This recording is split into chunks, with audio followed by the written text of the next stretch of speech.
auquel Macky Sall lan lañ ko toppee ba mu jël ay avocat lan lañ ko toppee c'est-à-dire que nañ ñu wax quelle est la juridiction aujourd'hui qui poursuit Macky Sall. Il n'y a aucune juridiction.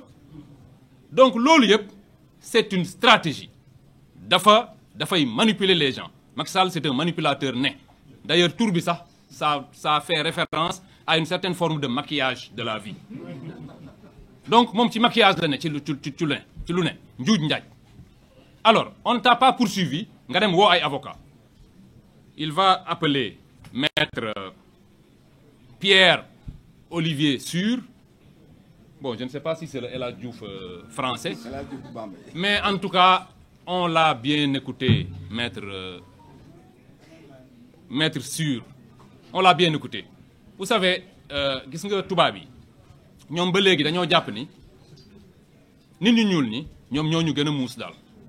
Man c'est ce que j'ai compris quand j'écoute maître Sur parler de cette affaire. Maître Sur, pour vous dire, il est venu de France uniquement pour défendre benn. Sa stratégie de défense c'est de dire que dette cachée amul parce que rapport yi koy firnde gisuñu leen. Il est venu de France juste pour dire ça. Et dans sa communication foofu laay waxee ndax xanaa daf ñoo xeeb.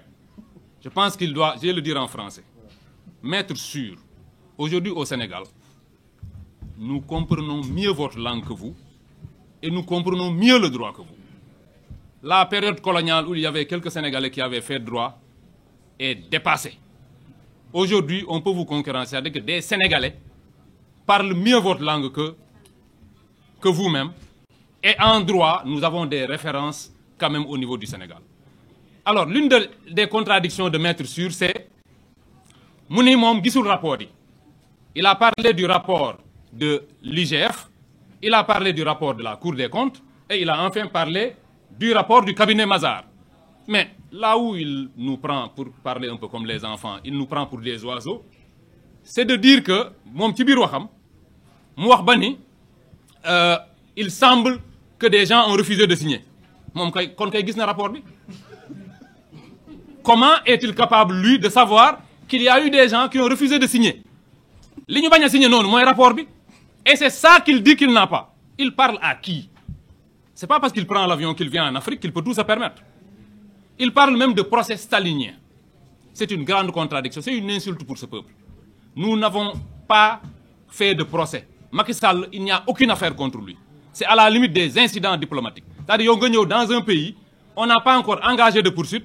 Tu te mets à critiquer les gens, à parler de procès stalinien, comme si nous étions en train de violer les droits. La question, comme l'a dit tout à l'heure Babo, est une question technique. Ce n'est pas un avocat qu'il fallait aller chercher. C'est des spécialistes de droit budgétaire, c'est des financiers qu'il faut chercher à ce stade pour s'expliquer. Soxloon ngay jëli avocat.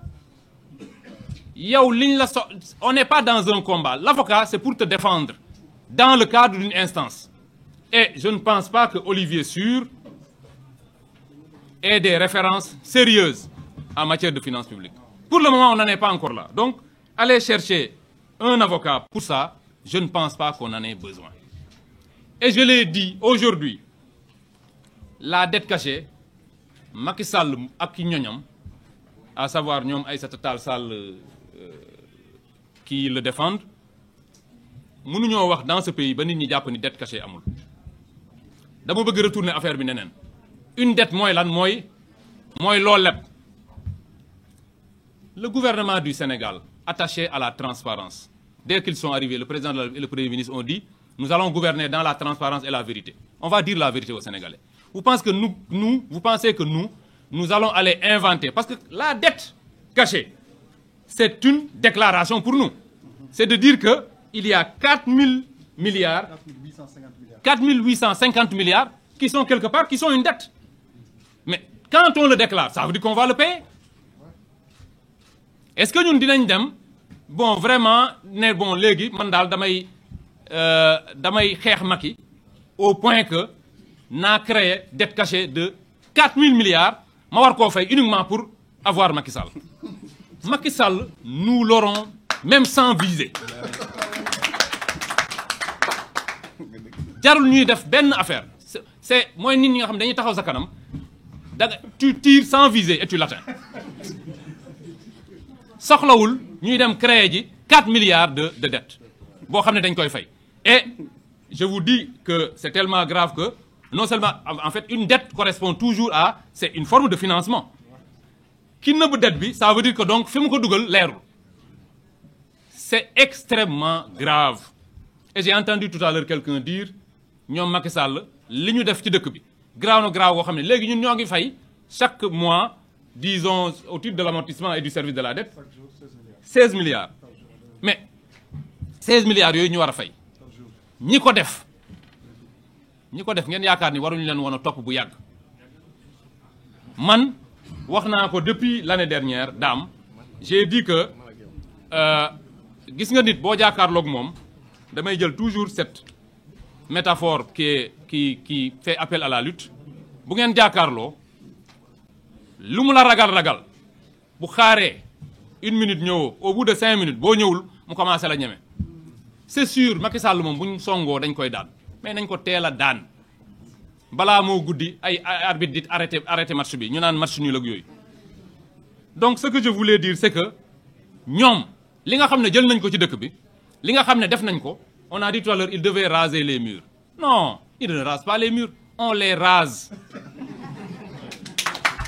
Parce que ñun ñii quand je dis raser on te rase kaso moom balaa nga faa dugg yow mosoo dugg de ah.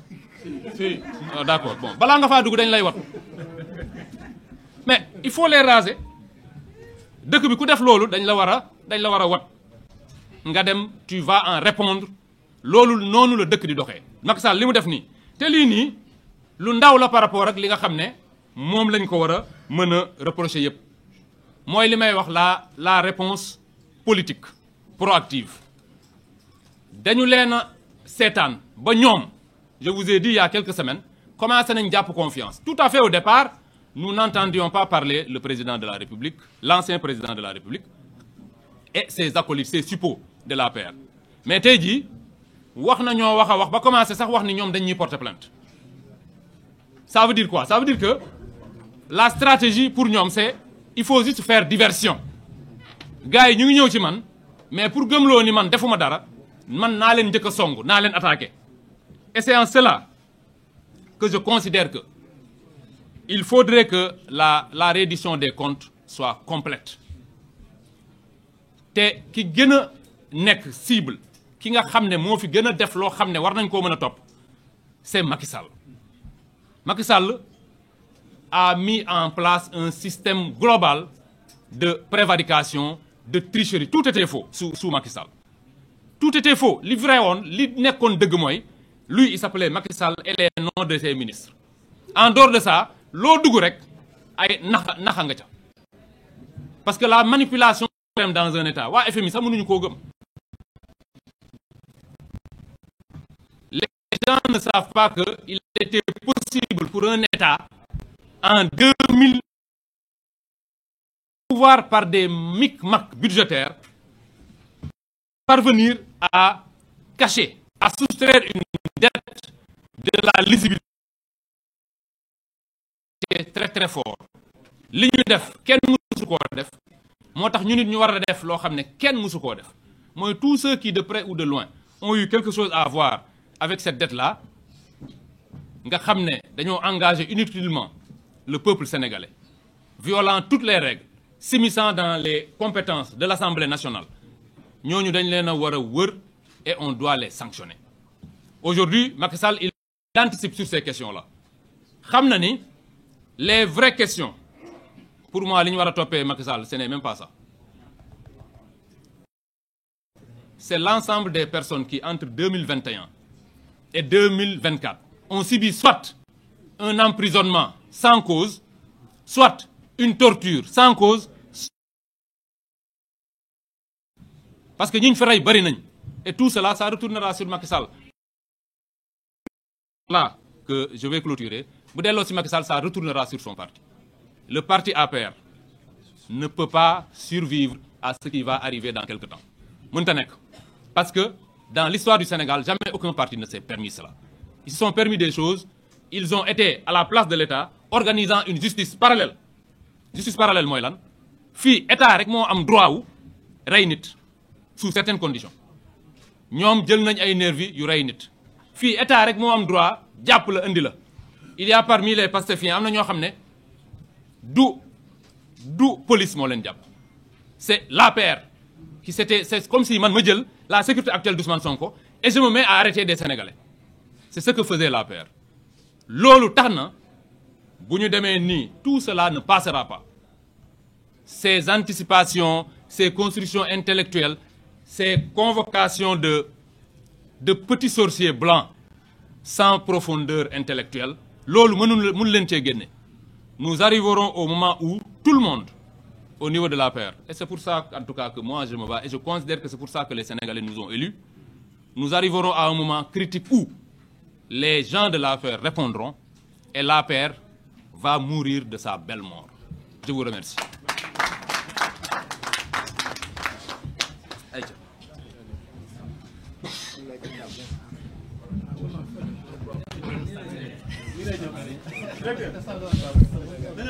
Wally dama toog.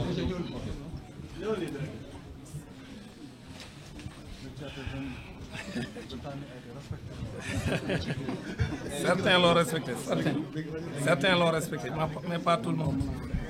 waaw baal raw ma nag. C'est bon.